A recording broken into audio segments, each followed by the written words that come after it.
Tere, siin Arnold. Pole ammu midagi minust siin podcastis kuulda olnud.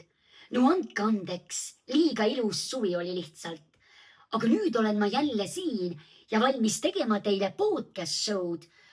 Aga teeme seda nüüd natukese teise nurga alt. Nimelt olen mina nüüd doktor Oksmaa isiklikult. Ja mina küsin sinult sellise küsimuse. Miks sa oled selline? Me kõik oleme omamoodi, mõni rohkem, mõni vähem. Et arvad, et sa oled normaalsuse etalon? Jäägu sulle su arvamus. Ma ei usu, et sellist asja eksisteerib. Nüüd kaevumegi saate külaliste sügavamatesse soppidesse ja uurime välja, miks nad sellised on. Haarake salvrätik.